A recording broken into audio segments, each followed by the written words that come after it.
এই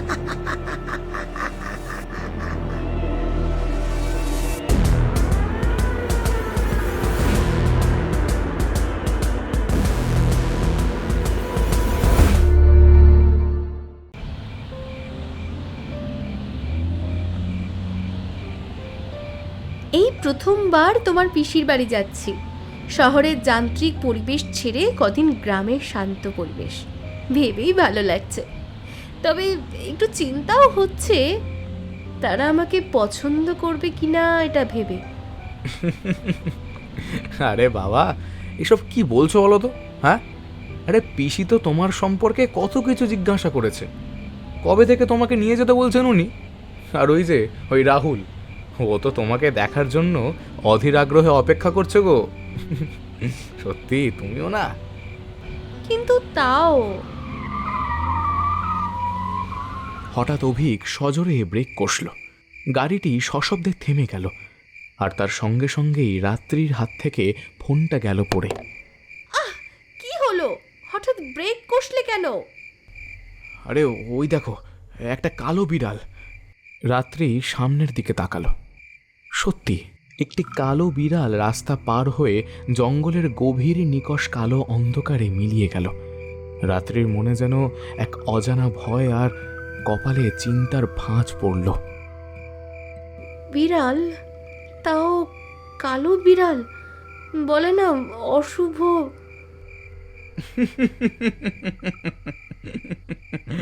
আরে বাবা, তুমি এ যুগের মানুষ হয়েও এসব বিশ্বাস করো? হ্যাঁ, এসবের কোনো ভিত্তি আছে?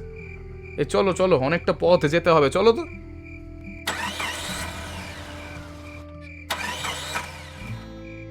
অভিক গাড়িটি স্টার্ট দেওয়ার চেষ্টা করলো, কিন্তু গাড়িটি স্টার্টই হচ্ছে না। অভিক বারবার চাবি ঘোরাচ্ছে, কিন্তু কোনো কিছুতেই কোনো লাভ হলো না। আরে চল না ভাই। আরে ধর তেরিকা, কি যে হলো আবার? এরে, মনে হচ্ছে ইঞ্জিনটা বিগড়ে গেছে গো। অভিক টর্চ জ্বালিয়ে গাড়ি থেকে নামলো।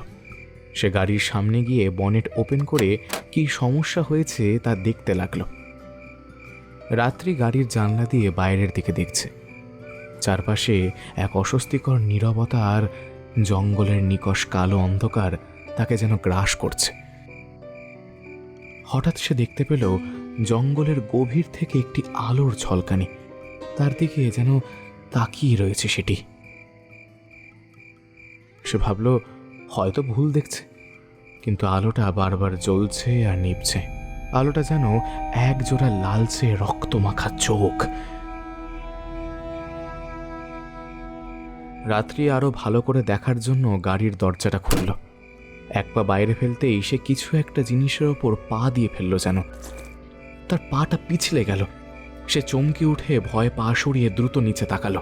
ফোনের ফ্ল্যাশ অন করে সে দেখতে পেল একটি পাতি লেবু, আর তাতে একটি সিঁদুরের টিপ তার পায়ের নিচে পড়ে পিষে গেছে।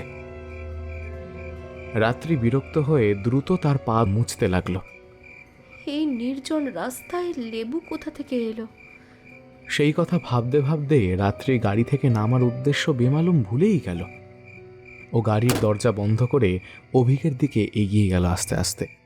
কি গো, আর কতক্ষণ লাগবে? ওহ বাপরে বাপ, হয়ে গেল। একটা ফিউজ তার জ্বলে গিয়েছিল, লাগিয়ে দিয়েছে। চলো চলো, তুমি ভিতরে গিয়ে বসো। রাত্রি গাড়ির ভিতরে ফিরে এলো। অভিক বনেট বন্ধ করে তার পাশে বসল। স্টিয়ারিংয়ে হাত রেখে চাবি ঘোরাতেই এবার গাড়িটি স্টার্ট নিল। কিন্তু তারা কেউই অনুভব করল না যে তাদের অলক্ষ্যে রাস্তার ধারের একটি বিশাল গাছের আড়াল থেকে যেন এক অপার্থিব সত্তা তাদের দিকে অপলক দৃষ্টিতে তাকিয়ে আছে। অস্পষ্ট মুখে কেবল তার চোখ দুটো জ্বলজ্বল করছে। অভিক আর রাত্রি পিসির বাড়িতে পৌঁছল। পিসি দরজার কাছে দাঁড়িয়ে অপেক্ষা করছেন, তার মুখে হাসি। রাহুলও পাশে দাঁড়িয়ে আছে। আয় আয়, অবশেষে এলি। কতক্ষণ ধরে যে অপেক্ষা করছি। বৌমা, এসো মা, ভিতরে এসো। কিরে, আসতে কোনো অসুবিধা হয়নি তো? অনেক রাত হয়ে গেল যে। না রে, সব ঠিক আছে। ওই একটু পথে একটা ছোট্ট ঝামেলা হয়েছিল, ওই আর কি। কি ঝামেলা?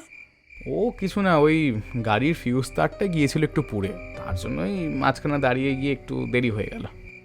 ওরে, তোরা সব কথা কি এখানেই বলবি নাকি? হ্যাঁ, চল চল, সব ভেতরে চল। তারা ভিতরে প্রবেশ করল। ড্রয়িং রুমে বসে সব গল্প শুরু করলো।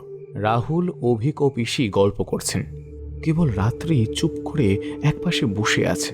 আনমনে এখনো সেই লেবু আর সেই অদ্ভুত জ্বলন্ত আলোর কথা সে ভেবে চলেছে। এ হলো মা, চুপ করে বসে আছো যে? শরীর খারাপ লাগছে? না পিসিমা, কিছু না, আসলে রাস্তাটা এতটা নির্জন ছিল, একটু ভয় লাগছিল আর কি।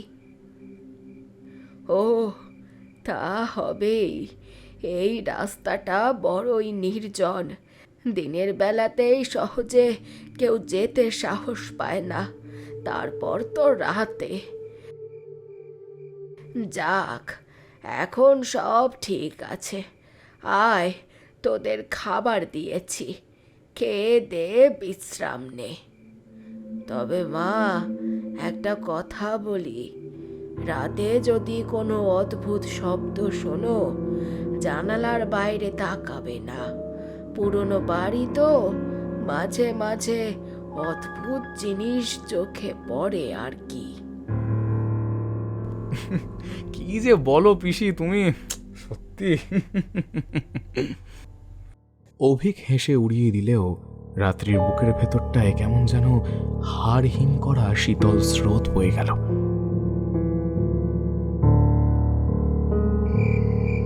সকলে রাতের খাবার খেয়ে নিজেদের ঘরে গিয়ে শুয়ে পড়ল।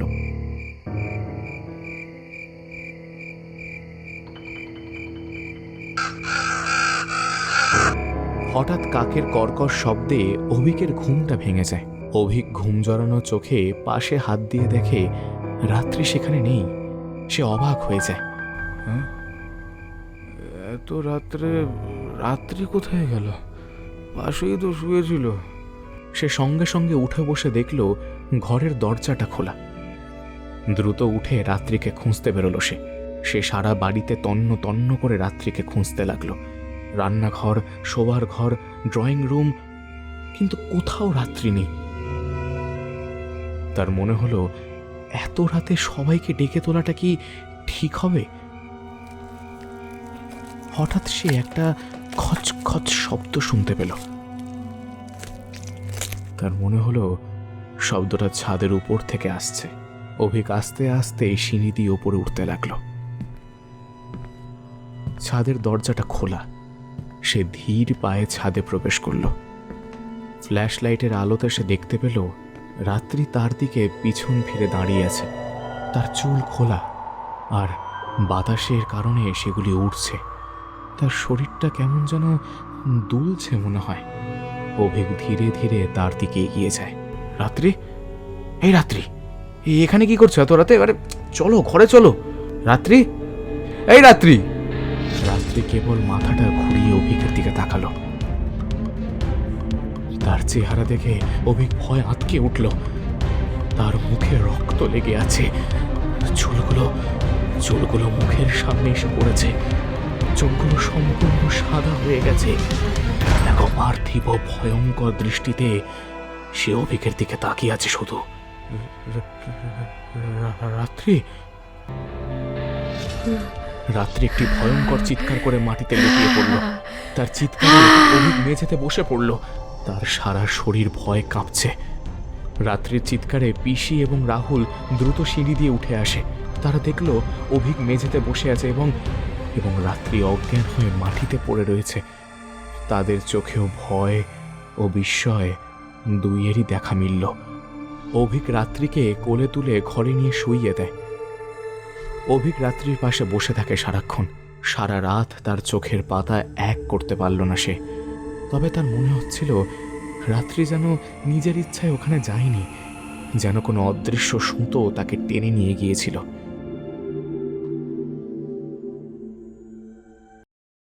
পরদিন সকালে রাহুল ছাদে যায়।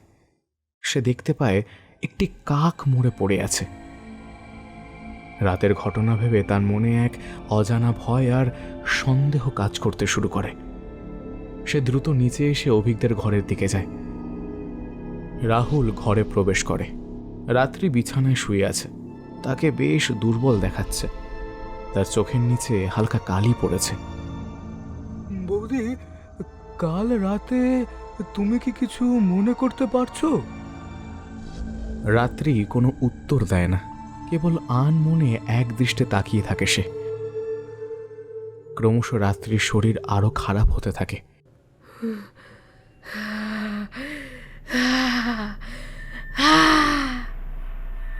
সে সারা দিন ঘরের দরজা জানলা বন্ধ করে রাখে, ঘর থেকে বেরই হতে চায় না। অভিক তার ঘরে ঢুকলে সে তাকেও চলে যেতে বলে।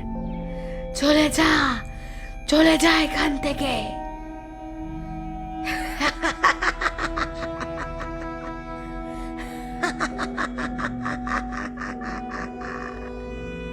তার গলার স্বরও ধীরে ধীরে ভয়ঙ্কর আর অস্বাভাবিক হয়ে যেতে শুরু করে। অভিকের চোখে অসহায়তা। সে বুঝতে পারে না যে সে কি করবে। অভিক, এটা কিছুতেই স্বাভাবিক নয়। মনে হচ্ছে কোনো অশুভ শক্তি ওর উপর ভর করেছে, ওর ক্ষতি করতে চাইছে। শীঘ্রই একটা কিছু ব্যবস্থা করা উচিত।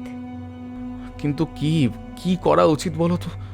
আমি রাত্রিকে আর এভাবে দেখতে পারছি না, বিশ্বাস করো। আমার মনে হয় একমাত্র ঠাকুর মশাই আমাদের সঠিক পথ দেখাতে পারবেন।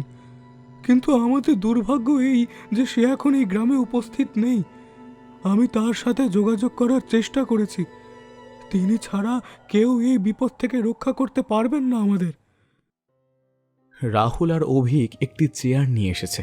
তারা রাত্রিকে চেয়ারে বসিয়ে দড়ি দিয়ে শক্ত করে বেঁধে জানলার কাছে নিয়ে এসেছে। রাত্রিকে দেখে মনে হচ্ছে সে যেন সম্মোহিত হয়ে আছে। হঠাৎ রাহুল জানলার পর্দা সরিয়ে দেয়। সূর্যের আলো প্রবেশ করতেই রাত্রি ভয়ঙ্করভাবে চিৎকার করে ওঠে, যেন তার সারা শরীর অগ্নিদগ্ধ হয়ে যাচ্ছে। সেটাই যেন সে তার চিৎকারে প্রমাণিত করতে চাইছে। সে নিজেকে ছাড়ানোর চেষ্টা করতে থাকে। এক অপার্থিব শক্তিতে সে চেয়ার নিয়ে মেঝেতে পড়ে যায়। সে কোনোভাবে নিজেকে চেয়ার থেকে মুক্ত করে ঘরের এক কোণে অন্ধকারে চলে যায়। চলে যা, চলে যা এখান থেকে।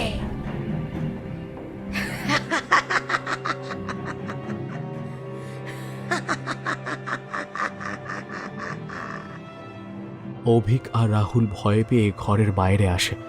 তারা একে অপরের দিকে তাকিয়ে দীর্ঘশ্বাস ফেলে। ঠাকুরমশাই, তিনি কি বলছেন বলতো? হ্যাঁ, আর রাত্রি বা এমন কেন করছে?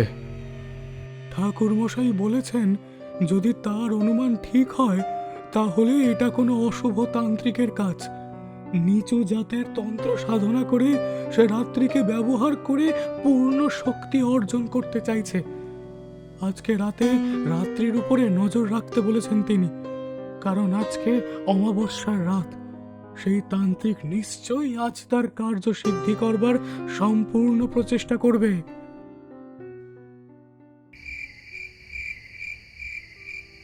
অমাবস্যার রাত, চারিদিকে ঘুটঘুটে অন্ধকার। রাত্রিকে দেখে মনে হচ্ছে সম্মোহিত হয়ে হেঁটে সে ঘর থেকে বেরোচ্ছে। তার চোখে কোনো অনুভূতি নেই। অভিক আর রাহুল এমন কাণ্ড দেখে পিছু নেয়।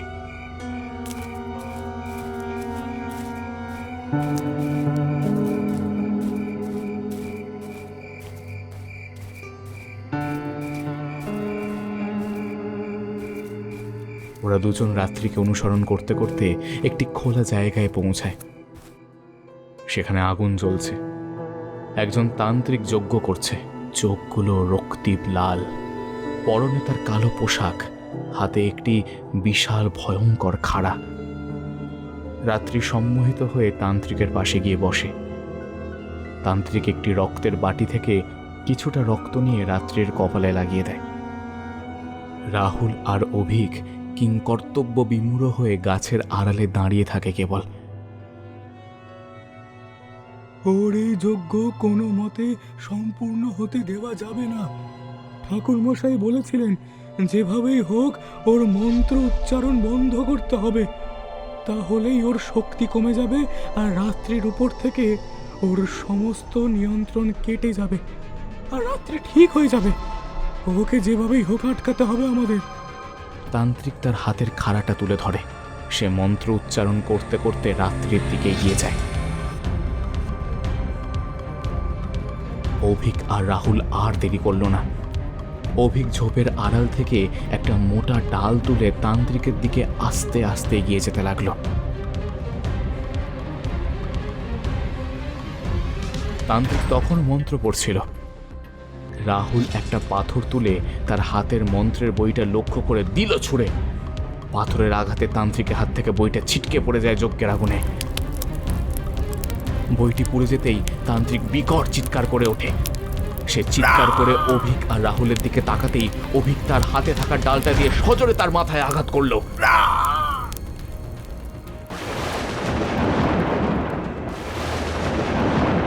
সাথে সাথে চারপাশে ঝোড়ো হাওয়া বইতে শুরু করলো। যজ্ঞের আগুন হঠাৎ তীব্র হয়ে উঠল। তান্ত্রিকের শরীর কাঁপতে কাঁপতে পড়ে গেল আর তার হাত থেকে খাড়াটা ছুটে গিয়ে দূরে মাটিতে পড়ল। অভিক দ্রুত পায়ে রাত্রির কাছে গিয়ে দেখল সে মাটিতে অজ্ঞান হয়ে পড়ে আছে। সে রাত্রিকে কোলে তুলে নিয়ে দ্রুত সেখান থেকে নিয়ে যাচ্ছিল। তখন রাহুল লক্ষ্য করে দেখল তান্ত্রিকের চোখ থেকে রক্ত বের হচ্ছে। সে তাদের দিকে ভয়ঙ্কর দৃষ্টিতে তাকিয়ে আছে। আমি আবার ফিরব, তোদের কাউকে ছাড়বো না।